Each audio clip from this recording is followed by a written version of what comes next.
ఈ ఉదయకాల సమయంలో దేవుడు మనకి ఇచ్చిన సమయాన్ని బట్టి, అవకాశాన్ని బట్టి దేవుని సన్నిధిలో కొద్ది నిమిషాలు వాక్యాన్ని మనం ధ్యానం చేద్దాం. లూకాసు సువార్త 13వ అధ్యాయం. లూకాసు సువార్త 13వ అధ్యాయం.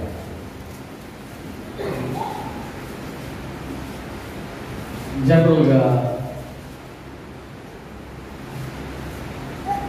నాకు తెలిసి ఒకటి రెండు సందర్భాల్లో ప్రారంభంలో, అంటే సంవత్సరం ప్రారంభంలో ఈ వాక్యాన్ని గుర్తు చేసినట్టు నాకు గుర్తు. ఏంటి ఆ యొక్క మాటలు అంటే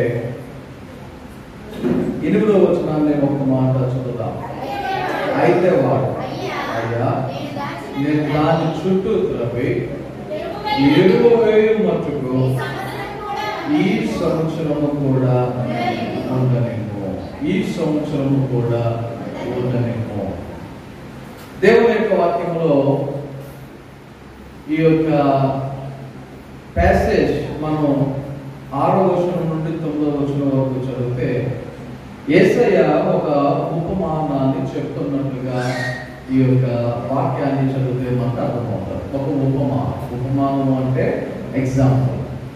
ఆ యొక్క ఉపమానములో ఆయన చెప్తున్నటువంటి మాటలు ఏంటంటే, ఒక మనుషుని ద్రాక్ష తోటలో అంజూరపు చెట్టు ఒకటి నాటబడి ఉండేను అని దేవుని యొక్క వాక్యంలో చదువుతున్నాం. అయితే అతను ఏం చేస్తున్నాడు?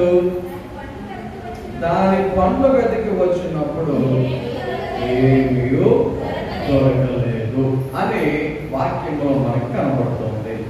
సో అలాగున్న ఆ యొక్క పండ్లు ఎంతకాలం వెతికాడంట? 3 సంవత్సరములు వెతికాను అనే వాక్యంలో చదువుతూ ఉన్నాం. కాబట్టి ఆయనకు ఒక ఆలోచన వచ్చింది. ఏంటి ఆ యొక్క ఆలోచన అంటే, ఈ యొక్క ఫలింపని చెట్టు నిమిత్తం, దీని నిమిత్తం ఫలింపని చెట్టు నిమిత్తం ఈ భూమి ఎందుకు వ్యర్థమైపోవాలి అనేది ఆయనకు ఆలోచన. ఆయన ఆలోచన ఏంటి? ఫలింపని ఈ చెట్టు నిమిత్తం ఈ భూమి ఎందుకు వ్యర్థమైపోవాలి అని ఆయన ఒక ఆలోచన చేసి ఏం చెప్తున్నాడంటే, ఈ యొక్క చెట్టుని నరికి వేయాలి. ఈ చెట్టుని ఏం చేయాలి? ఉంచకూడదు, ఇక్కడ ఈ భూమి మీద ఉంచకూడదు అంటే. అప్పుడు ఆ తోటమాలి ఏం చెప్తున్నాడు అంటే, ఈ సంవత్సరము కూడా ఉండలేము. ఈ సంవత్సరం నేనేం చేస్తాను? దాని చుట్టూ త్రవ్వి ఎరువు వేసి నేను చెయ్యగలిగినది చేస్తా, చెయ్యవలసినది చేస్తా, ఏది అవసరమో అది చేస్తా, ఎంత అవసరమో అది చేస్తా. చేసిన తరువాత కూడా ఒకవేళ ఈ చెట్టు పరిస్థితి అలాగే ఉంటే అప్పుడు ఫలించినా సరే లేని ఎడల నరికించి వేయమని అతనితో చెప్పినట్లుగా ఈ యొక్క మాటలు ఈ యొక్క వచనాలలో మనకి కనబడుతూ ఉన్నాయి. ఓకే, ఈ యొక్క మరి వాక్య భాగాన్ని మనము ఒకసారి మన యొక్క జీవితాలకు పరిశీలన చేద్దాం. మన జీవితాలలో మరి ఈ యొక్క చెట్టుతో కంపేర్ చేసి, ఈ చెట్టుతో మనము కంపేర్ చేసి మన జీవితాలు ఎలా ఉన్నాయి, మన యొక్క ఆత్మీయ జీవితాలు ఎలా ఉన్నాయి అనేది ఈ యొక్క ఉదయకాల సమయంలో దేవుని యొక్క వాక్యంలో నుంచి కొన్ని విషయాలను మనము పరిశీలన చేద్దాం. కారణం ఏంటంటే, మరి మన జీవితంలో దేవుడు మరొక సంవత్సరం ఇచ్చాడు. 2025వ సంవత్సరం అనేటువంటి సంవత్సరాన్ని దేవుడు మనకు అనుగ్రహించాడు. ఇప్పుడు ఈ యొక్క మరి వాక్య ప్రకారముగా ఈ యొక్క తోట, ఒక తోట అంటే మనకి భూమి అనుకుందాం. తోట అంటే భూమి అనుకుందాం. ఈ తోటలో మనం ఉన్నాం అంటే ఒక అంజూరపు చెట్టు వలె ఉన్నాం.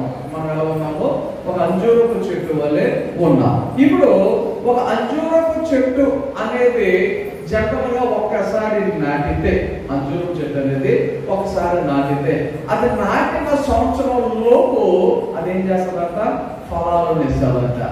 ఒకవేళ నేల పరిస్థితి బాగోకపోతే 2 సంవత్సరాల లోపు అది మంచిగా ఫలాలను ఇచ్చేదిగా ఉంటుంది అని మరి అంజూరపు చెట్టు గురించి చదివితే మీకు అర్థమవుతుంది. మరి మీకు తెలుసో తెలియదో నాకు తెలియదు కానీ, ఎవరైనా చూసారో లేదో నాకు తెలియదు కానీ, మొన్నటి వరకు మన స్టేజ్ పక్కన అంజూరపు చెట్టు ఉండేది. మనకి స్టేజ్ పక్కన అంజూరపు చెట్టు ఉండేది. అక్కడ మరి ఈ చర్చ్ కన్స్ట్రక్షన్ అప్పుడు మొత్తం చెత్త సిమెంట్, రాళ్ళు, ఇటుక, సిమెంట్ అన్ని ఆడేసేసారు. ఎక్కడ చెట్టు మొదలు వేసేసారు. ఎంత ఎత్తేసారో తెలుసా? మరి పక్కన స్టేజ్ ఎంత ఎత్తుందో చూసి 3 అడుగుల పైన అక్కడ అంతా నింపేశారు. అయినా సరే అది చిన్న కాయలు కాసింది. అంటే అది పెద్దలేదు కానీ పూత అయితే పూసింది, కాయ అయితే తయారైంది. ఎంత సైజు వరకు అంజూరపు కాయలు అనేవి మన స్టేజ్ ప్రకారం మొన్నటి వరకు వచ్చాయి. మొన్న 24వ తారీఖు డిసెంబర్ ఒకటి నరికించేసిన దాన్ని ఆలోచన చేయండి ఒకసారి. అంటే అంజూరపు చెట్టు అనేది జనరల్ గా అది ఎలాగైనా సరే కాయలు కాయగలిగినటువంటి స్థితి ఆ యొక్క అంజూరపు చెట్టు ఉన్నటువంటి స్పెషల్. అయితే ఈ యొక్క అంజూరపు చెట్టును కనుక, ఈ యొక్క ఉపమానంలో చెప్పబడుతున్నటువంటి అంజూరపు చెట్టును కనుక మనం ఆలోచన చేస్తే మరి అది ఎంతకాలం అయింది? గమనించండి, నాటి 3 సంవత్సరాలు అవడం కాదు. ఎందుకంటే అక్కడ వాక్యంలో మనం చదివితే అంజూరపు చెట్టు ఒకటి నాటబడి ఉండేను, అతడు దాని పండు వెనక్కి వచ్చినప్పుడు ఏమీ దొరకలేదు. నాటబడింది ఎప్పుడో మనకు తెలియదు. అయితే దాని యొక్క పండ్లు కూడా ఆయన ఏం చేస్తాడంట? వెనక్కి వచ్చుచున్నాడు. నాటేసిన వెంటనే పండు వెతుకుతాడు ఎవరైనా? ఆలోచన చేయప్పుడు మనం ఏదైనా ఒక విత్తనం వేసిన తర్వాత విత్తనం వేసి మరి మన చిన్నపిల్లలకి తెలియక వాళ్ళు ఏం చేస్తారో తెలుసా? వెంటనే అడుగుతారు, ఎప్పుడు వస్తుంది, ఎప్పుడు కాస్తుంది? ఆలోచన చేయండి. కొన్నిసార్లు నాకు ఎదురయ్యే చిన్న ప్రశ్నలు మీకు చెప్తున్నా. మా ఇంట్లో చిన్నది నైసా కదా. ఒకవేళ ఎప్పుడైనా హైదరాబాద్ కానీ, విజయవాడ కానీ, లేకపోతే ఎక్కడైనా దూరం వెళ్ళవలసినటువంటి ప్రయాణాలు వచ్చినప్పుడు కారు ఎక్కుతుంది. కారులో బయలుదేరిన తర్వాత ఇంట్లోంచి బయలుదేరిన తర్వాత బాగా ఉంటుంది. ఇక్కడ నుంచి ఒకవేళ వైజాగ్ వెళ్తాం అనుకోండి, రాజమండ్రి బ్రిడ్జి దాటిన తర్వాత డాడీ వైజాగ్ వచ్చేసిందా? ఎక్కడ రాజమండ్రి దాటిపోయాడు. ఒకటి విజయవాడ కానీ ఇంటికి వెళ్తున్నాను అనుకోండి, కోవూరు దాటిన తర్వాత డాడీ విజయవాడ వచ్చేసిందా? ఇలాంటి ప్రశ్నలు అనమాట. లేకపోతే ఏదైనా ఇంట్లో ఏదైనా చికెనో బిర్యానో వండటం ప్రారంభించాం అనుకోండి, అలా డేషన్ పెట్టి ఆయిల్ వేసి ఉల్లిపాయలు వేసినంత చెయ్యాలి కదా. అంతే డాడీ అయిపోయిందా? బిర్యానీ అయిపోయిందా? ఆలోచన చేయండి. కొన్నిసార్లు ఎప్పుడైనా టైం దొరికినప్పుడు రెస్టారెంట్ తీసుకెళ్తే కొన్నిసార్లు రెస్టారెంట్ లో మనం ఆర్డర్ చేసిన 1/2 నిమిషాలు కూడా రాదు కదా. ఆ టైంలో హోటల్కి వెళ్ళిపోతే చెప్తాం, ఏం కావాలి? ఇడ్లీ కావాలి, లేకపోతే దోశ కావాలి. చెప్పిన వెంటనే డాడీ ఇంకా రాలేదేంటి? గమనించండి. అంటే మీకు అర్థమైంది అనుకుంటున్నా. నాటిన వెంటనే ఏం వెతకరు? ఫలాలను వెతకరు కదా. ఇక్కడ అంజూరపు చెట్టు ఏమైంది? నాటబడింది. ఆ తర్వాత ఫలాలు కాసేటువంటి టైం వచ్చినప్పటి నుండి ఆయన ఏం చేస్తున్నాడు? ఫలాలను వెతకవచ్చుచున్నాడు అని వాక్యము చదువుతున్నాము. అయినను ఏమీ దొరకలేదు. కనుక అక్కడ ఇదిగో 3 ఏళ్ల నుండి నేను ఈ అంజూరపు చెట్లు పండును వెదుగుచున్నాను కానీ ఏమీ దొరకలేదు. 3 సంవత్సరాల నుండి అది నాటబడి ఎంత టైమింగ్ మనకు తెలియదు. ఆయన ఎంతకాలం వెయిట్ చేసిన మనకు తెలియదు. కానీ మొత్తానికి 3 సంవత్సరాల పైనే పట్టింది ఆ యొక్క చెట్టు అక్కడ నాటబడి. కానీ ఏమి లేదంట, ఏమీ దొరకలేదు. ఈ యొక్క ఉదయకాల సమయంలో ఒకసారి మనం ఆలోచన చేద్దాం. మన గురించి ఆలోచన చేద్దాం. మనమే ఒక అంజూరపు చెట్టు అనుకున్నాం. దేవుడు మానవులమైనటువంటి మనలను నిర్మించిన తరువాత, సృష్టించిన తర్వాత, ఆయన భూమి మీద వచ్చిన తర్వాత, అంటే మానవుడు భూమి మీదకి వచ్చిన తర్వాత దేవుడు మానవుడు చెప్పిన మాట ఏంటి? మీరు ఫలించి అభివృద్ధి పొందుడి అన్నాడు. దేవుడు ఏమన్నాడు? మీరు ఫలించి అభివృద్ధి పొందుడి అన్నాడు. ఇప్పుడు ఫలించడం అంటే చాలా సందర్భాల్లో చాలా మంది కేవలం లోకానుసారంగా ఫలించినట్టు అనుకుంటున్నారు.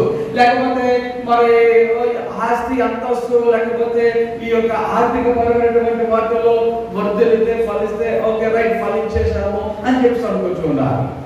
కానీ దేవుని యొక్క వాక్య ప్రకారంగా మనం గమనించవలసినది, దేవుని యొక్క వాక్య ప్రకారంగా మనం తెలుసుకోవలసినటువంటి విషయం ఏంటంటే కేవలం లోకానుసారంగా మాత్రమే కాదు, కానీ ఆత్మీయంగా కూడా మనం ఏమవుతూ ఉండాలి, ఫలించువారుగా ఉండాలి. ఆత్మీయ జీవితాలలో ఫలించువారుగా ఉండాలి. ఒకటి, దేవుడు శారీరకంగా ఫలించుతానలా, శారీరకంగా ఫలించాలి, ఆత్మీయంగా ఫలించాలి, మానసికంగా ఫలించాలి. ఈ మూడు విషయాలలో మనము ఎప్పుడు కూడా ఫలిస్తూనే ఉండాలి.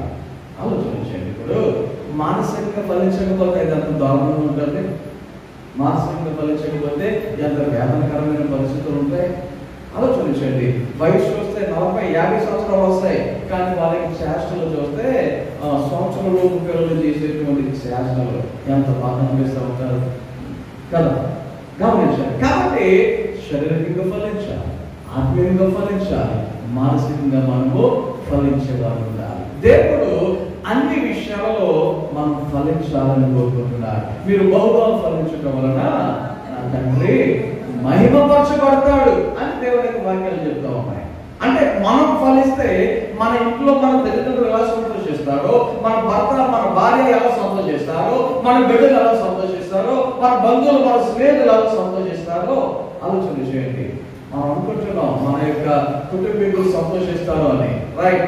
సంతోషించే వాళ్ళు ఒకవైపు అయితే, మనం మంచిగా ఉంటే కుళ్ళుకుని ఏడ్చే వాళ్ళు ఉంటారు మన ఇంట్లోనే, మన బంధువుల్లోనే, మన స్నేహితుల్లోనే. అవునా కదా? ఆలోచన చేయడం సారి చాలా అంటే చాలా అసూయ. అయ్యో ఏంటి వాడు ఎలాగైపోతున్నాడు, నీకు ఎలా అనుకుంటా. అయితే మనుషులు ఎలాంటి ఆలోచనలు చేసినా దేవుడైతే మాత్రం ఖచ్చితంగా ఏం చేస్తాడు, ఆయన మహిమపరచబడతాడు, ఆయన ఆనందించేవాడు ఉంటాడు, ఆయన సంతోషించేవాడు ఉంటాడు, ఆయన కోరుకున్నదే అది, ఆయన చెప్పిందే అది, ఏమి మనము ఫలించాలి అని, అభివృద్ధి చెందాలి అని. కాబట్టి ఈ 2025వ సంవత్సరంలో మనము ఎలా ఉందామంటే ఫలించేవారుగా ఉందాం. మనం ఎలా ఉందాం? ఫలించేవారుగా ఉందాం. ఎలా ఉందాం? అభివృద్ధి పడేవారిగా, అభివృద్ధి చెందుతున్న వారిగా ఈ లోకంలో మనము కనబడదాం. కారణం ఏంటంటే దేవుడు కోరుకునేదంటే, దేవుడు కోరుకునేదంటే, దేవుడు చూసేదే మనం ఫలిస్తున్నామా లేదా. ఆయన మనలో ఏం వెతుకుతున్నాడు అంటే ఫలాలను వెతుకుతూ ఉన్నాడు. ఏం వెతుకుతున్నాడు ఆయన? మనలో ఫలాలను వెతుకుతూ ఉన్నాడు. మనలో ఎటువంటి ఫలం కనబడుతుంది, మన ద్వారా ఎటువంటి ఫలాలు ఆయనకు కనబడుతూ ఉన్నాయి. ఒకసారి మన యొక్క జీవితాలను పరిశీలన చేసుకుని ఈ లోకములో ఫలించేవారుగా ఉందాం. ఎందుకంటే ఒకవేళ ఫలించామా మంచిదే, నో ప్రాబ్లం. ఫలించకపోతే దేవుడు ఏమంటున్నాడు, అరే ఈ భూమి మీద అనవసరం రాస్తున్నాడు. ఏమన్నాడైనా? ఈ భూమి మీదే అనవసరం అంటున్నాడు. కాబట్టి మనము ఈ 2025, 24 వరకు మన పరిస్థితి ఎలా ఉన్నా, 2024 వరకు మనం ఎలా జీవించినా, 2024 వరకు మనం మన సమయాన్ని ఏం చేసుకున్నా, కనీసం ఇప్పుడైనా ఈ సంవత్సరం అయినా మన యొక్క ఆలోచన విధానం మార్చుకొని, మన యొక్క డైలీ రొటీన్ వర్క్స్ ఏదైతే ఉంటాయో అవి చక్కగా సద్వినియోగం చేసుకుంటూ దేవునికి సమయాన్ని కేటాయించి దేవుడిలో ఫలించువారుగా ఉందాం. అతి కృప దేవుడు మనందరికి అనుగ్రహించిన గాక. ఆమేన్. ఈ యొక్క సమయంలో కొంతమందికి కొన్ని డౌట్లు ఉంటాయి. ఎలాంటి డౌట్లు అంటే, ఏమంటే చెట్టు అన్నాక ఒక కాలంలో కాసాది, మరొక కాలంలో కాయదు, కాబట్టి ప్రతిసారి ఫలించమంటే ఎలా? కొంతమంది డౌట్లు. మామిడికాయలు ఉన్నాయి, సమ్మర్లోనే వస్తాయి, శీతాకాలంలో కాయమంటే ఎలాగా? శీతాకాలంలో ఉన్నాయి, శీతాకాలంలో వస్తాయి, వేసవికాలంలో రమ్మంటే ఎలా? కొంతమంది డౌట్లు. గమనించండి, మనం చెట్లు మనం కరెక్ట్గా ఆ కాలంలో పండాలి, ఆ కాలంలోనే మనము కాయలు కాయాలి, మనం ఏమైనా చెట్లు మనం ఆలోచన చేయాలి. మనము ఎలాంటి ఫలాలు ఫలించాలన్నమాట? ఆత్మీయ ఫలాలు ఫలించాలి. ఈ ఆత్మీయ ఫలాలకి ఏముండదో కాలం ఉండదు. ఈ కాలంలో నేను ఫలించాలి, ఈ కాలంలో నువ్వు ఫలించకూడదు అనేటువంటి డౌట్ మనం ఎవరు కూడా పెట్టుకోవద్దు. ఎందుకంటే చూడండి ఒకసారి, మనం కాలాల గురించి ఆలోచన చేస్తే, కాలాల గురించి మనము ఆలోచన చేస్తే, ఈ కాలాలన్నీ మన చేతుల్లో లేవు. కాలం అనేది ఏది కూడా మన చేతుల్లో లేదు. అపోస్తలుల కార్యాలు 1వ అధ్యాయం 7వ వచనంలో అక్కడ కాలాల గురించినటువంటిది ఒక మాట మనకు కనబడుతుంది. కాలములను సమయములను తండ్రి తన స్వాధీనమందుంచుకొని ఉన్నాడు, వాటిని తెలుసుకొనుట మీ పని కాదు. ఎవరి పని కాదు? కాలాల గురించి తెలుసుకొనుట మీ పని కాదు. మీరు మహా అయితే మనం తెలుసుకునేది ఏంటి? మనం కావాలంటే ఇది ఏ నెల, ఇది ఏ వారం, ఇది ఏ రోజు, అవి మనం తెలుసుకోవడం అంతవరకు మన పని. దేవుడికి సంబంధించినటువంటిది ఏది కూడా ఎవరి పని కాదు, మన పని. కాబట్టి అది మన పని కాదు. కాబట్టి మనం ఏం చేయాలి? ఏ కాలమైనా, ఏ నెలైనా, ఏ వారమైనా, ఏ రోజైనా సరే దేవుడిలో ఆత్మ ఫలములు ఫలించేవారుగా ఉన్నాం. ఏ రోజైనా మన యొక్క ఆత్మీయ జీవితంలో మరి ఫలాలను దేవునికి కనపరిచేవారుగానే మనం ఉండాలి అని దేవుడి యొక్క వాక్యాన్ని బట్టి నేను మీకు తెలియజేస్తా ఉన్నాను. కారణం ఏంటంటే ఫలాలు ఫలించకపోతే ఏం చెప్పండి? ఫలములు ఫలించకపోతే దేవుడు ఏమంటున్నాడు? ఆ యొక్క చదవబడినటువంటి వచనములో ఇక్కడ మనం చదివితే 7వ వచనంలో కనబడుతుంది కదా, దీని వలన ఈ భూమియు ఎలా వ్యర్థమైపోవలెను. ఏమంట? దీని వలన అంటే ఈ చెట్టు వలన. ఏ చెట్టు? అన్ని చెట్లు కాదు, ఫలించని చెట్టు. ఏ చెట్టు చెప్పండి? అన్ని చెట్లు అనుకుంటారేమో, కాదు. ఎలాంటి చెట్టు? ఫలించని చెట్టు. ఆలోచన చేయండి. మీకు మొన్నే ఇందాకే చెప్పాను. ఏమని? స్టేజ్ పక్కన అంజూరం చెట్టుని నరికేసేవాడిని. స్టేజ్ పక్కన అంజూరం చెట్టుని నరికేసేవాడిని. ఎందుకు నరికేసాం?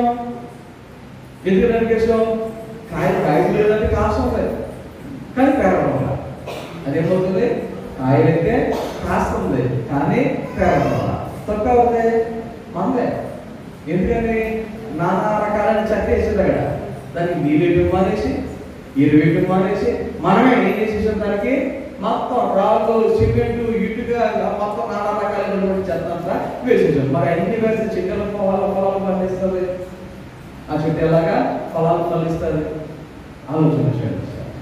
మన ఇంట్లోనైనా ఒక చెట్టు వేసుకుని దాని యొక్క కాయలు కాస్తే తిందాం అని చెప్పి అనుకుని చక్కగా పెంచాం.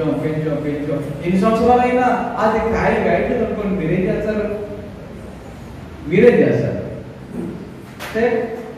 డౌట్ లేదు, అవునా? ఏదైనా ఒక పూలు చెట్టు వేసుకుందాం, మంచిగా ఆ పూలు కాస్తే పోసుకుని తల పెట్టుకుందాం అని. ఎన్ని రోజులైనా, ఎన్ని నెలలైనా, ఎన్ని సంవత్సరాలైనా అది పూలు గాయట్లేదు అనుకోండి, ఏం చేస్తాం? ఆలోచన చేయండి సార్. సింపుల్, నరికేసి పూజ చేసుకున్నాం దాని ప్లేస్ కదా. అరటి చెట్టు మనం వేసినప్పుడు అరటి చెట్టుతో పాటు కొన్నిసార్లు పిల్లలు పక్క నుంచి వస్తూ ఉంటాయి. ఏం చేస్తాం? అబ్బా, నేను విత్తనం వేయకుండా బలి వచ్చేసిన పిల్లలు అని అర్థం ఉంచుతారా? నోట్లో ఏం చేస్తాం?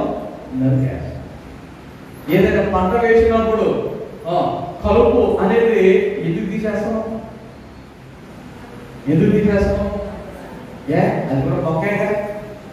అది కూడా మొక్కగా, పెంచనవచ్చుగా, పెరగనవచ్చుగా, పెంచుతామా?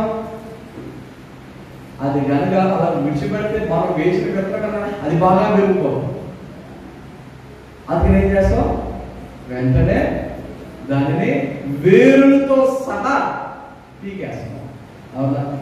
పనికిరాని చెట్టుని, ఉపయోగపడని చెట్టుని, మొక్కని మనమే మన చేతులతో అవసరమైన డబ్బులు కూడా ఇచ్చి కూలి వాళ్ళని పెట్టుకొని ఏం చేస్తున్నాం? పీకిచ్చేస్తున్నాం. కారణం ఏంటి? దీని వలన భూమి ఏమవకూడదు? వ్యర్థమైపోకూడదు. అవునా కదా? ఈ కాన్సెప్ట్ ఎప్పుడో ఏదో చెప్పారు అనుకోవద్దు. ఈ రోజుకి కూడా ఈ రోజుకి కూడా ప్రతి ఒక్కరు పాటించేది ఇదే, ప్రతి ఒక్కరు ఫాలో అయ్యేది ఇదే. అదేంటో విచిత్రంగా నేను ఒకసారి ఎక్కడో చూశాను. నాకు ఏంటి ఎలా ఉందంటే నాకు చెప్తున్నారు, మనం టేబుల్ మీద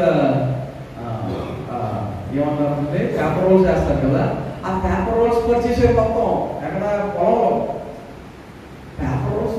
నాకేమో మెరిసిపోతుంది భూమి, ఈతలో భూమి ఎలా మెరిసిపోతుంది, ఏంటిది కొత్తగా ఉందని చెప్పేసి అనుకుంటే అప్పుడు చెప్తున్నాడు మనోళ్ళే ఈ మధ్య ఇలాగ స్టార్ట్ చేశారండి. ఏ అంటే కలుపు మొక్కలు పెరగకుండా అన్నారు. దీనికోసం కలుపు మొక్కలు పెరగకుండా ఇది వాడేస్తే ఏమవుతుందంట, కూలీ రేటు కన్నా ఈ రేటు తక్కువ ఇలా వేసేసారు, ఈ వెయిట్ మాత్రం కలుపు మొక్కలు త్వరగా పెరగవు అని దానికోసం కొన్ని విషయాలు చెప్పారు. ఆలోచన చేయండి, మనము పనికిరాని మొక్కల వలన మన భూమి వ్యర్థమవకూడదు అని ఎలాగైతే జాగ్రత్త పడుతున్నామో, మరి దేవుడు కూడా ఏం చేస్తున్నాడు,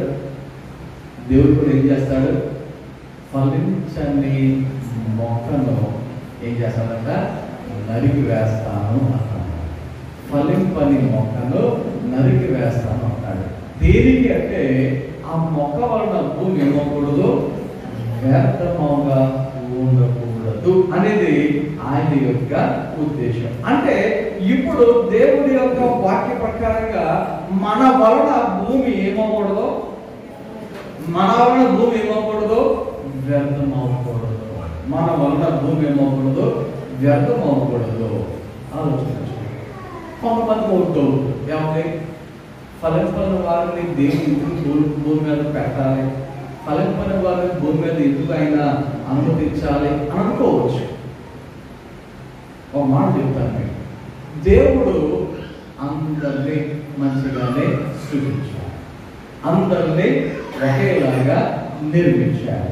కానీ వాడు పెరిగిన విధానం, వాడు తీసుకున్నటువంటి నిర్ణయాలు, వాడు ఆలోచించే విధానం, దేవుడు ఎవరికి వారికే స్వేచ్ఛనిచ్చాడు. నువ్వు ఎలాగే ఉండాలి అని దేవుడు చెప్పాడు. కానీ ఆ ఒకవేళ చేయకూడదు చేస్తుంటే నువ్వు ఎందుకు చేస్తావు దేవుడు అని చెప్పాలి. పనులు తింటుంటే అవ్వ దేవుడు వద్దని ఆ చేయకుండా పనులు నాకు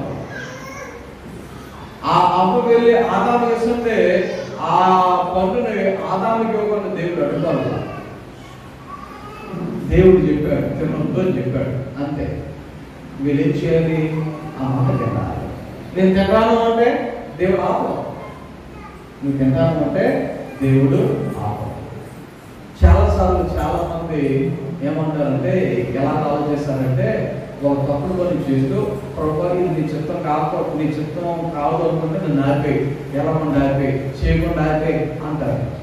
కానీ దేవుడు అక్కడ ఆపే దేవుడు కదా, మనకి స్వేచ్ఛనిచ్చాడు, స్వతంత్రం ఇచ్చాడు, నీకు బుద్ధి జ్ఞానం దేవుడు అనుగ్రహించాడు. కాబట్టి ఏం చేయాలి ఏం చేయకూడదు అనేది మనం నిర్ణయం తీసుకోవాలి. గమనించాలి, దేవుడు అందరికీ అవకాశం ఇస్తాడు. ఆయన 12 మంది శిష్యులను ఏర్పాటు చేసుకున్నాడు. దేవుడు ఆయన యేసయ్య 12 మంది శిష్యులను ఏర్పాటు చేసుకున్నాడు. ఆ 12 మంది శిష్యులను ఏర్పాటు చేసుకున్నప్పుడు ఆయన మాట్లాడాడు ఒక వ్యక్తి గురించి. ఇందులో ఒకడు సాతాను అంటాడు. ఆ వ్యక్తి ఎవరి గురించి, ఇస్కరియోతు గురించి. దేవుడు అటువంటి లక్షణాలు కలిగినటువంటి వ్యక్తికి కూడా ఆయన అవకాశం ఇచ్చాడు. మాట్లాడేమో, బుద్ధి మార్చుకుంటాడేమో, ఆలోచనలు మార్చుకుంటాడేమో, నడవడిక మార్చుకుంటాడేమో. అతనికి కూడా యేసయ్య ఇచ్చాడు, అవకాశం ఇచ్చాడు. కానీ అతను ఏమైనా ఆ అవకాశాన్ని సద్వినియోగం చేసుకున్నాడా? గమనించాడు. ఈ ఉదయకాల సమయంలో ఒక విషయాన్ని మనం ఆలోచన చేద్దాం. మనము దేవుని ఆలోచన ప్రకారంగా ఈ భూమి మీద నడుచుకుంటున్నామా, అపవాది ఆలోచన ప్రకారంగా ఈ భూమి మీద మనము నడుచుకుంటున్నామా? 2 ఆలోచనలు. దేవుడు పనులు తినొద్దన్నాడు, అపవాది పనులు తిన్నాడు. ఎవరి మాట నచ్చింది? ఆలోచన వచ్చాడు. తింటే చేస్తావు అని దేవుడు చెప్పాడు, తింటే సాధవు అని అపవాది చెప్పాడు. ఎవరి మాట బాగుంది? సస్తా అన్న మాట కఠినంగా ఉందంట, సాగు అన్న మాట చాలా బాగుందంట. ఈ రోజుల్లో అనేక మంది ఈ తాత్కాలికమైనటువంటి సంతోషం నిమిత్తం, ఈ తాత్కాలికమైనటువంటి ఆనందం నిమిత్తం, ఈ తాత్కాలికమైనటువంటి మరి ఈ యొక్క ప్లెజర్ ఏదైతే ఉందో దాని నిమిత్తం చాలా మంది ఏం చేస్తారంటే దేవుడి మాటలను పక్కన పెట్టి, దేవుడి ఉద్దేశం పక్కన పెట్టి, దేవుడి యొక్క ఆలోచన పక్కన పెట్టి ఇలాంటి లోకానుసారమైన వాటికి ఆకర్షింపబడి ఈ లోకానుసారమైన వాటిని ఫాలో అయిపోతున్నారు. అలాగా ఫాలో అయిపోతూ ఆత్మ సంబంధమైన ఫలాలు ఫలించకుండా ఈ భూమి మీద మిగిలిపోతున్నారు. ఆలోచన చేయండి, నీ వలన భూమి ఏమవకూడదు, వ్యర్థము కాకూడదు అని దేవుని యొక్క వాక్యము తెలియజేస్తుంది. ఒకవేళ ఫలించకపోతే ఏంటి నెక్స్ట్? ఫలించకపోతే నెక్స్ట్ ఏంటి? ఆలోచన చేయండి. అటువంటి వారి కొరకు తీర్పు అనేది ఎదుట ఉన్నది. ఏముంది? ఫలింపని వారి కొరకు ఒక తీర్పు అనేది ఉన్నది. ఆ తీర్పు ఏంటో కూడా చెప్పబడింది వాక్యము. తీర్పు అంటే ఏంటో కూడా చెప్పబడింది. మత్తయి సువార్త 3వ అధ్యాయం 10వ వచనంలో చదివితే, మత్తయి సువార్త 3వ అధ్యాయం 10వ వచనం చూడండి. ఇప్పుడే గొడ్డలి చెట్ల వేరున ముంచబడి ఉన్నది కనుక మంచి ఫలములు ఫలింపని ప్రతి చెట్టును నరకబడి అగ్నిలో వేయబడును.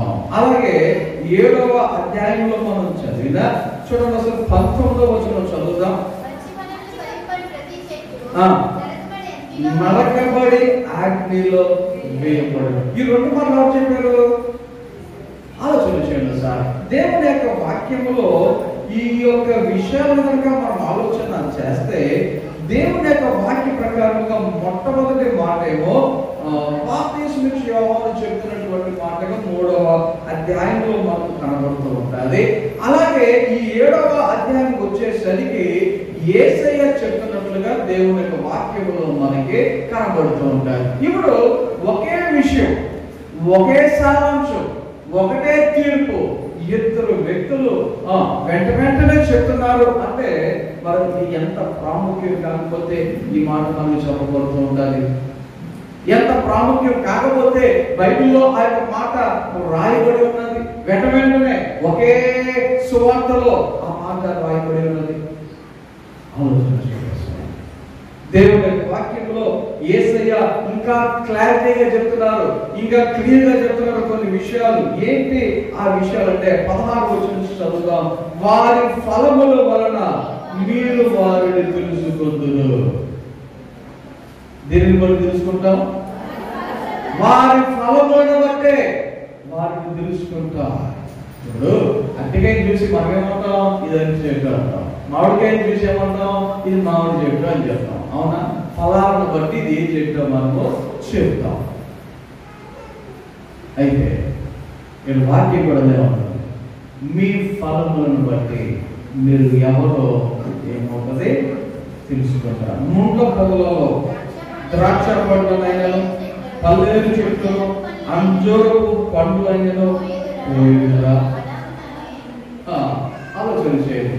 ద్రాక్ష చెట్టుకి ద్రాక్షకాయలే కాస్తాయి, అరటిపళ్ళు ఎందుకు కాస్తాయి? ద్రాక్ష చెట్టుకి మామిడికాయలు ఎందుకు కాస్తాయి కదా?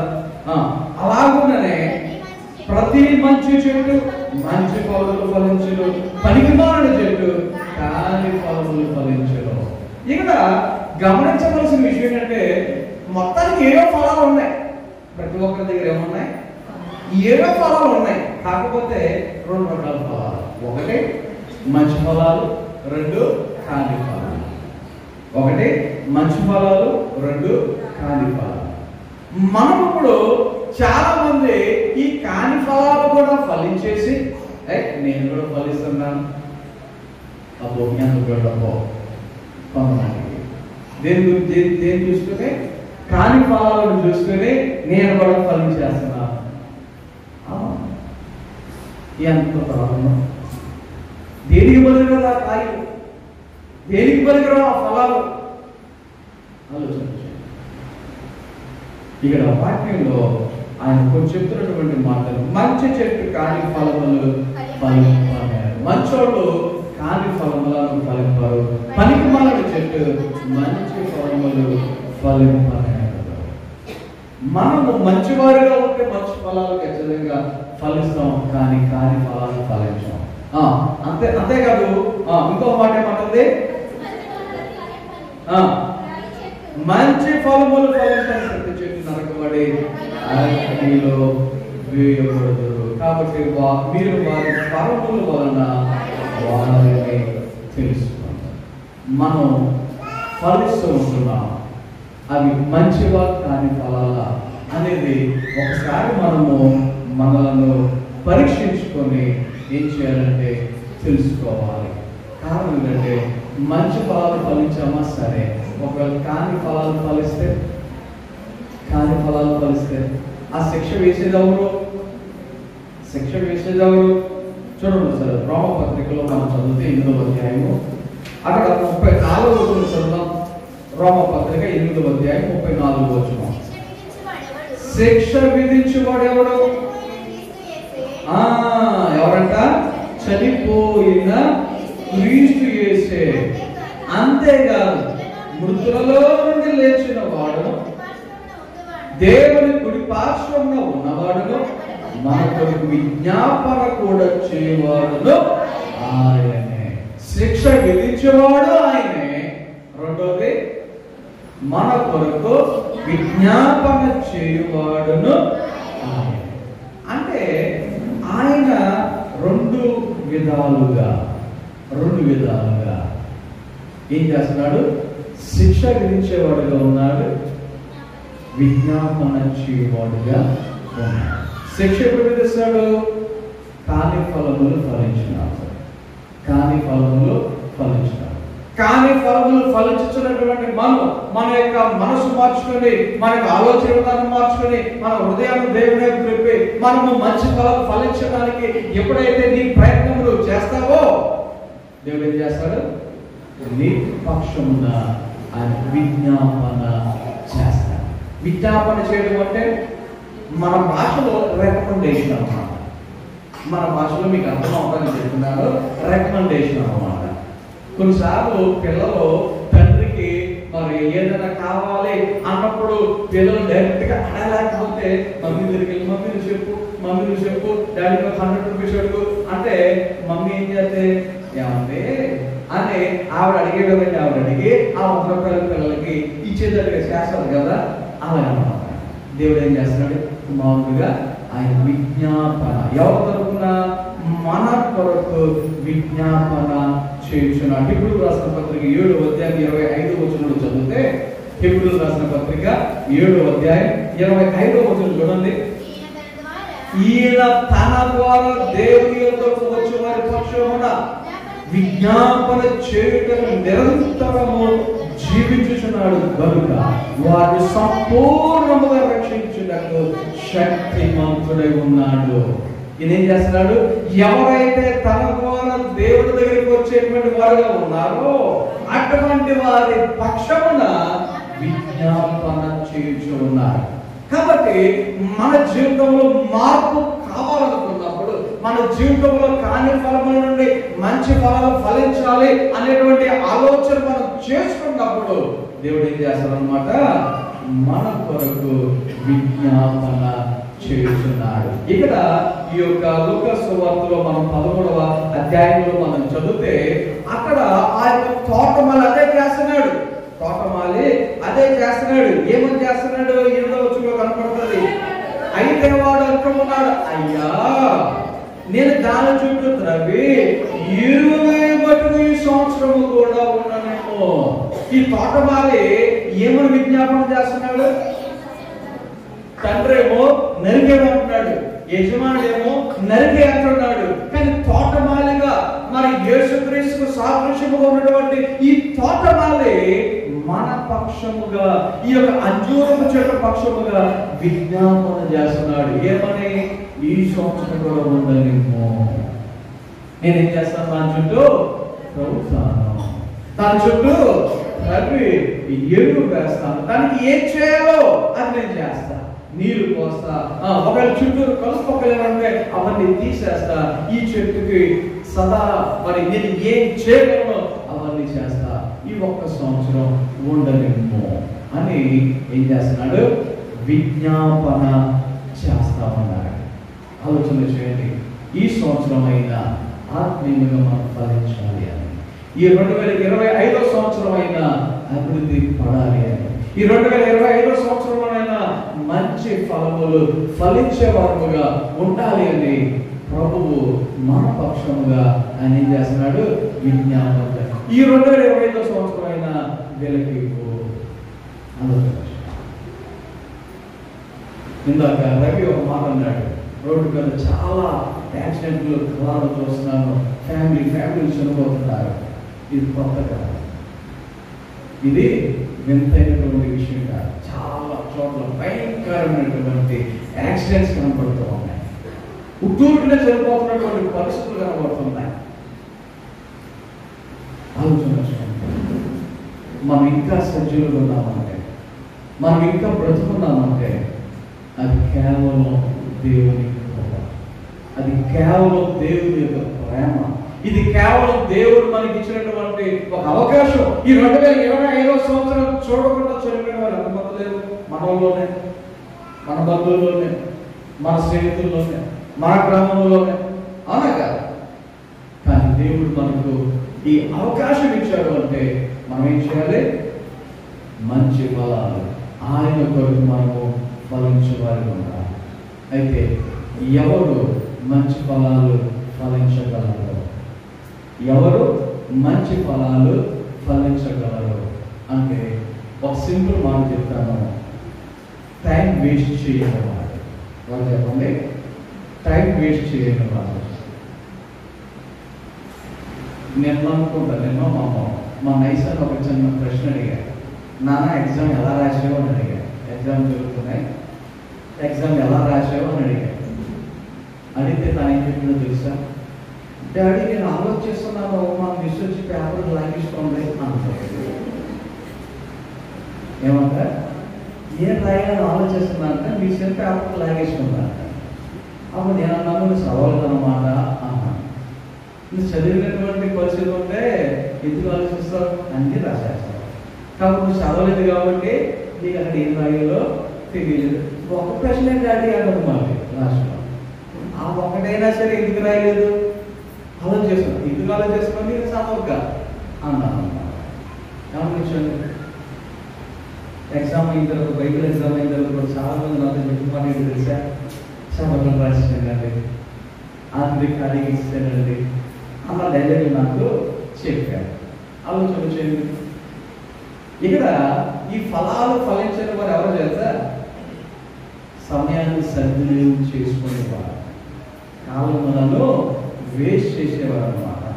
దేవుడి యొక్క వాక్యంలో మనం చదువుతుంటే 3 సంవత్సరాల నుండి ఈయన ఎదురు చూస్తున్నాడు, కానీ ఏం రావట్లేదు అక్కడ? ఫలాలు దొరకల. కారణం ఏంటంటే టైం వేస్ట్ చేస్తుంది. ఆ మంజూరు చెట్టు ఏం చేసుకుంది? ఆ 3 సంవత్సరాలు ఫలించకుండా ఆ టైంని వేస్ట్ చేసుకుంది. చూడండి, అసలు ఇటువంటి వారి కొరకు ఒక మంచి మాట సామెత గ్రంథంలో జ్ఞానైనటువంటి సొలొమోను ఎలా చెప్తా ఉన్నాడు. 12వ అధ్యాయము 24వ వచనం చదవండి ఒకసారి. శ్రద్ధగా పనిచేయువారు ఏలుబడి చేయుదురు, సోమరులు వెట్టి పనులు చేయవలసి వచ్చును. చూడండి సార్, ఎవరు ఎలాంటి పనులు చేస్తారంట? శ్రద్ధగా పని చేసేవారేమో ఏలుబడి చేసేవారు ఉంటారంట. అంటే ఏలుబడి చేసేవారు అంటే ఒక రకమైనటువంటి అధికారం, ఒక రకమైనటువంటి డామినేషన్ ఉంటుంది. ఎవరికి? చక్కగా కష్టపడి పని చేసేవారు. సోమరులలో ఉంటే లాస్ట్కి ఎలా పనులు చేసి వస్తాయి? వెట్టి పనులు చేసుకోవాల్సి వస్తాయి. గమనించండి, సామెత ఉంది కదా, పెద్ద కూర్చొని పొండ్లైనా కలిపిపోతే అంటారు కదా. సోమరులలో ఉంటే చివరికి మన పరిస్థితి ఏంటి? వెట్టి పనులు చేసుకోవాల్సిన పరిస్థితి. 18వ అధ్యాయం ఇదే సామెత గ్రంథం 18వ అధ్యాయం 9వ వచనం చూడండి. పనిలో జాగు చేయవాడు నష్టము చేయువానికి సోదరుడు. పని చేసేటప్పుడు ఏం చేయకూడదంట? జాగు చేయడం అంటే ఆలస్యం చేయటం, బద్ధకంగా చేద్దాంలే చూద్దాంలే అన్నట్టుగా కొంతమంది ఉంటారు. ఆలోచించారు. కొంతమంది కావలసిన ఆలోచన చేసేవాళ్ళు ఉంటారు. వాక్యం చెప్తుంది అటువంటి వారు నష్టం చేయడానికి సోదరుడు కింద లెక్క. అంటే వాడు కూడా నష్టపరుడే అన్నారు. వాడు కూడా నష్టపరుడే అన్నారు. ఇంకొక వచనం 11వ అధ్యాయం 4వ వచనం. సోమరి ఆశపడును కానీ వారి ప్రాణమునకు ఏది దొరకదు. శ్రద్ధ గల వారి ప్రాణం అయితే పుష్టిగా ఉంటుందో.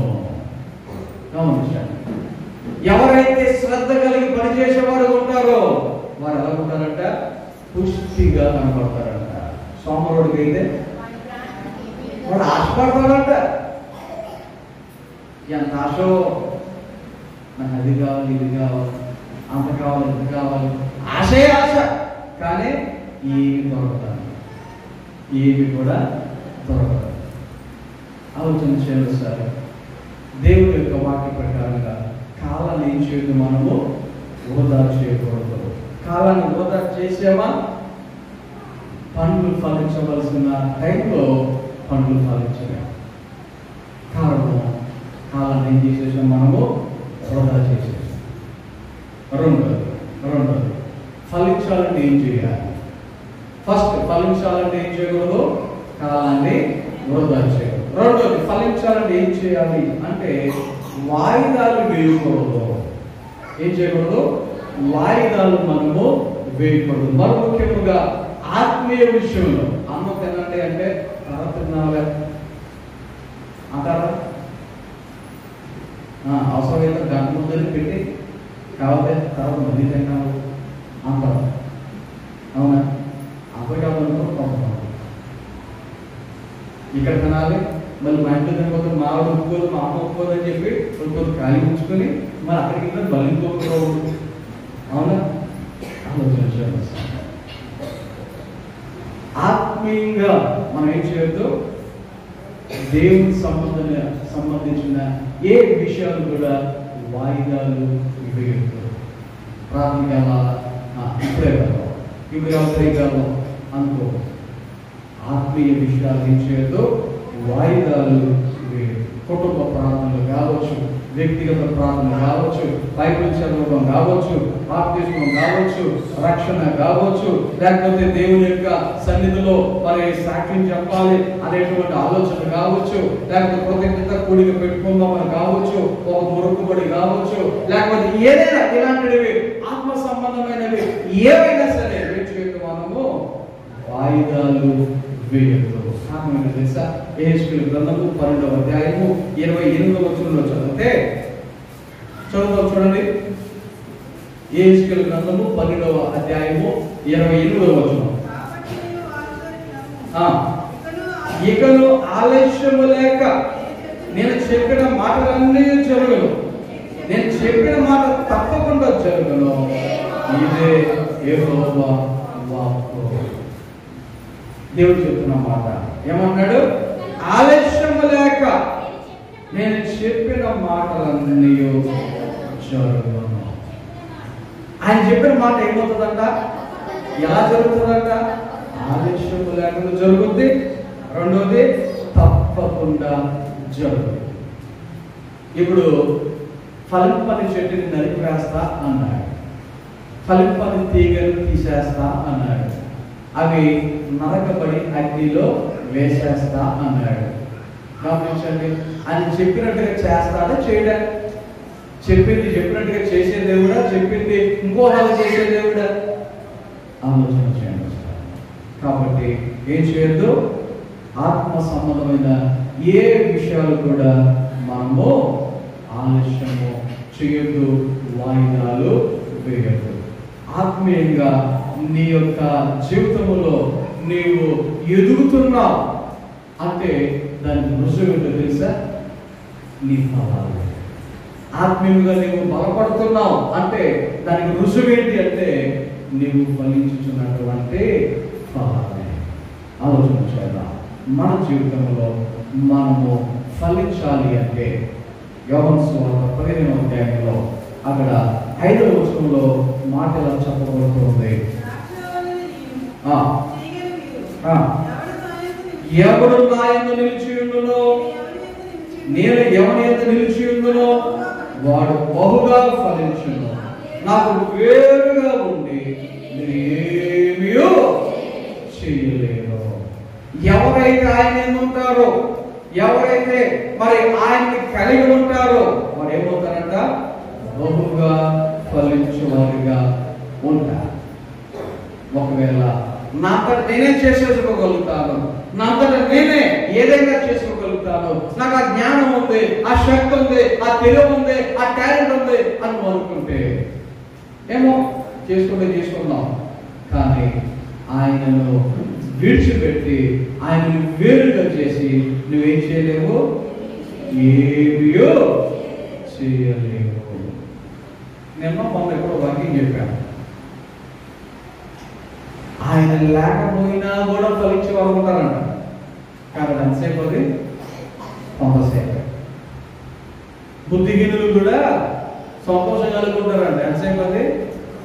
కొద్దిసేపు.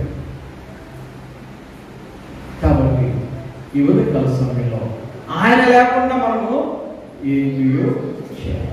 మనం ఫలించాలి అంటే మనం ఆయనలో ఉండాలి, ఆయన మనలో. ఈ రెండు జరిగినప్పుడే ఏమవుతుంది? మనము ఫలించగలుగుతాం. నాకు సమయం తక్కువగా ఉంది. నేను చెప్పేది పరిజ్ఞానం గురించి కాదు, ఆత్మ సంబంధమైన సమయం గురించి చెప్తున్నాను. మన యొక్క సమయం ఎలా ఉంది? తక్కువగా ఉంది. ఎఫెసీయులకు రాసిన పత్రిక 5:15 మనం చదువుతాను, చాలాసార్లు చదివే ఉన్నాం ఆ మాట. ఎఫెసీయులకు రాసిన పత్రిక 5:15 దినములు చెడ్డవి కనుక మీరు సమయమును యొక్క సద్వినియోగం చేసుకొనొచ్చు, అజ్ఞానుల వలె కాక జ్ఞానుల వలె నడుచుకున్నట్లు జాగ్రత్త పరచుకోండి. ఏం చేయాలంట? జాగ్రత్త చూసుకోండి. దేని జాగ్రత్త చూసుకోవాలి? సమయాన్ని. ఆలోచన చేయండి. ఇప్పుడు డబ్బులు దాచుకుంటాం. లాక్డౌన్ టైంలో మనం ఏం దాచుకుంటాం? కూరగాయలు వారానికి సరిపడా దాచుకునేవాం. అదే కిరాణా సరుకులు అయితే నెలకు 2 నెలలకు సరిపడా దాచుకోవాలి ఇంట్లో. అవునా? కారణం ఏంటి? అవి నెలలు ఉంటాయి, నో ప్రాబ్లం. కాబట్టి నెలైనా 2 నెలలైనా సరిపడా వస్తువులు ఒకేసారి కొనేసుకుని ఇంట్లో పెట్టుకునేవాళ్ళం.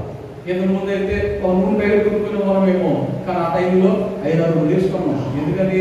తర్వాత బయటికి వెళ్ళడం డౌట్ కదా.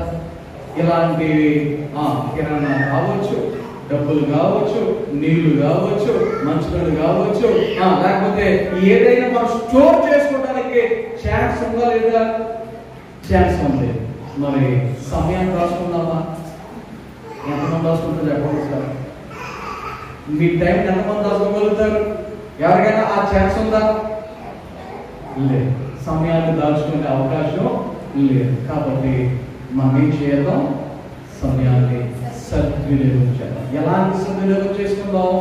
మనం ఆయనలో ఉంటూ, ఆయన మనలో ఉండేదాన్ని చూసుకుంటూ, ఇద్దరు కలిసి ఫలించేటువంటి వారుగా ఈ లోకంలో నడుచుకుందాం.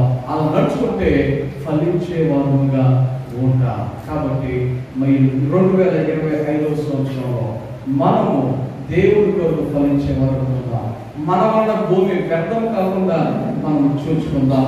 అంత మాత్రమే కాదు, ఈ యొక్క లోకములో మరి అలాగ ఫలించకపోతే మరి పరిస్థితులు మరి చాలా దారుణమైన పరిస్థితులు ఉన్నాయి.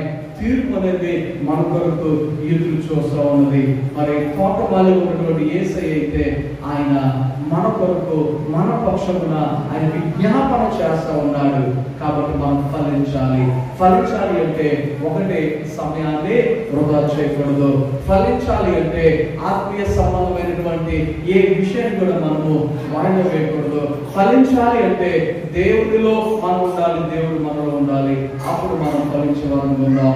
ఒకవేళ దేవునికి వేరుగా ఉంటాము అంటే మనం ఏది కూడా చేయలేము అనేటువంటి అనేటువంటి విషయాన్ని వాక్యం తెలియజేస్తూ ఉంది. కాబట్టి 2025వ సంవత్సరం దేవుడిలో ఫలిద్దాం, దేవుడికి మహిమకరంగా జీవిద్దాం. కొద్ది మాట మన వినికిడిలో దేవుడు ఫలింప చేసి నడిపించును గాక.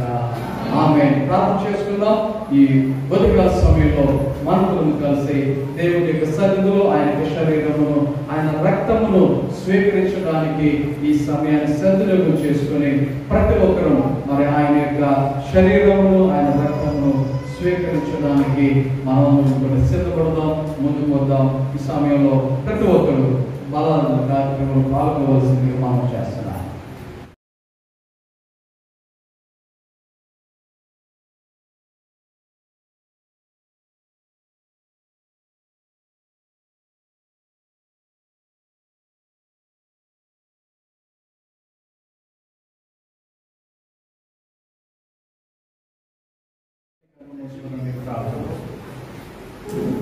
మమ్మల్నిగా ప్రేమించుచున్న మా ప్రియ పరలోక తండ్రి, నీ నామమునకు వందనాలు స్తోత్రాలు తెలియజేసుకుంటున్నాం.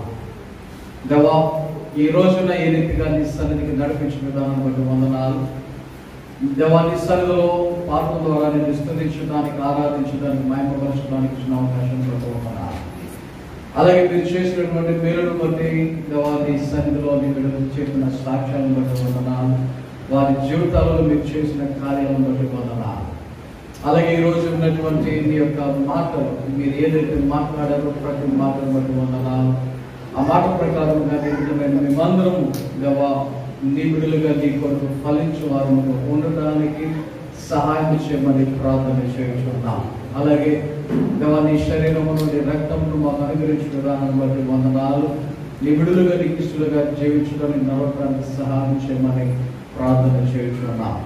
అలాగే దేవా, మీరు చేసిన ప్రతి మేలును బట్టి, ప్రతి ఉపకారాన్ని బట్టి, నీ సన్నిధికి వచ్చి నీకు సమర్పించిన ప్రతి కానుకను బట్టి, అర్పణను బట్టి వందనాలు స్తోత్రాలు తెలియజేసుకుంటున్నాం. ప్రతి ఒక్కరిని దేవా నూరంతులుగా, రుతులుగా, 300లుగా ఫలింపచేయమని ప్రార్థన చేస్తున్నాం. అలాగే ఈ నెలలో పుట్టినరోజు జరుపుకుంటున్న, నూతన సంవత్సరంలో ప్రవేశించబోతున్న ప్రతి ఒక్కరిని బట్టి వందనాలు. దేవా, నీ యొక్క పరలోక దేవుల ఆశీర్వాదములతో వారిని తృప్తిపరచమని, నడిపించమని ప్రార్థన చేస్తున్నాం. అలాగే సంఘములో ఎవరికైనా వ్యవస్థలు లేవు, సమస్యలు లేని దేవుడు అన్ని విషయాలలో నీ యొక్క చిత్తాన్ని జరిగించి నడిపించమని ప్రార్థన చేస్తున్నాం. ఆన్లైన్ ద్వారా ఎంతమంది అయితే వాక్యాలు ఏంటి దేవా నీ యొక్క బిడ్డలుగా జీవించడానికి దేవా సిద్ధపడుతున్నారు, వాళ్ళందరి బట్టి వందనాలు. వారిని ప్రత్యేకముగా ఫలింపచేయమని ప్రార్థన చేస్తున్నాం. ఈ వారంలో జరగబోయే అన్ని విషయాల్లో, ప్రార్థన కోడికల్లో, ప్రతి ఒక్కరి పనిపాట్ల ఆరోగ్య విషయాల్లో, ప్రయాణాల్లో తోడుగా ఉండి సహాయం చేసి నడిపించి మరో ఈ సన్నిధిలో మేము కలుసుకునేంత వరకు ఈ ప్రత్యేకమైన కాపుదలతో భద్రత మమ్మల్ని అందరినీ భద్రపరిచి నడిపించి మీరే మహిమ ఘనత ప్రభావాలు పొందుకున్నమాట. యేసు నామమున ప్రార్థన చేస్తున్నాము తండ్రి, ఆమేన్. మన తండ్రి దేవుని ప్రేమ, కుమారుడు యేసుక్రీస్తు వారి కృప, పరిశుద్ధాత్మక సహవాసము, సహాయము, కాపుదల, నడిపింపు ఎప్పుడు ఎల్లప్పుడు ఆయన బిడ్డలను మనందరితో సదాకాలంలో, ముఖ్యంగా నూతన సంవత్సరంలో ప్రవేశించిన బిడ్డలకు సదాకాలం తోడైన నడిపించడం కాదు. ఆమేన్.